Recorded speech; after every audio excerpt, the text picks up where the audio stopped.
বজ্র আটনি ফসকা ফসকা গেরো, আর দেখবেন বলে না মানে মশা মারতে কামান দাগা।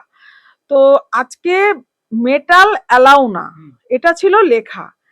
এবং তার যেভাবে সিকিউরিটি, যেভাবে মানে যেন এক একজন সব করাপ্টেড, মানে ক্যান্ডিডেটরাই করাপ্টেড, সেই করাপশন রোখার জন্যই তো এত কিছু ধানাই পানাই। এবং সবচাইতে বিষয় মেটাল অ্যালাউ না বলে যেটা আসলো যে আমাদের অন্তত, আমি ধর্মীয় জায়গাটা বাদ দিয়েও বলবো আমাদের কিছু ঐতিহ্য পরম্পরা আছে।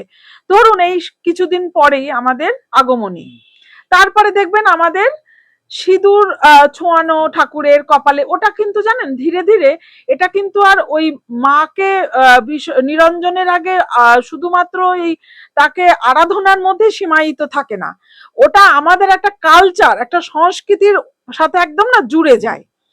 ওটাকে আপনি যদি ওই ম্যাগনিফাইং গ্লাস দিয়ে দেখে ওটাকে লজিক্যালি দেখেন, ওটা হবে না।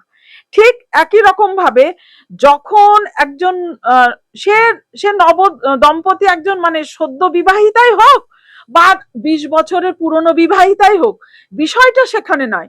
বিষয়টা হলো এটি আমার একটা পোশাকের অবিচ্ছেদ্য অংশ হয়ে দাঁড়ায়। যখন আমার সেটার সাথে আমি যাপন করি, সেটাকে যখন আমি মননে ধারণ করি, আমার বিবাহ পরবর্তী জীবনে সেটা কিন্তু আমার শাড়ি, শরীরের যেমন পোশাক পরিচ্ছদ, ঠিক তেমন শাখা পলা মানে নোয়া, যারা এই সংস্কৃতিকে মননে বহন করেন বা যারা আমরা এটাকে যাপন করতে পছন্দ করি, তাদের কিন্তু একটা অবিচ্ছেদ্য অংশ, এটা মাথায় রাখতে হবে। সেই জায়গায় দাঁড়িয়ে আজকে প্রশাসন সিকিউরিটির নাম করে যে ধরনের এই মানে সেই অর্থে বলবো অনৈতিক কাজ করলেন, এটা শুধু ধিক্কারের নয়, এটা আমি পরে বলবো, এটা ভাবা উচিত।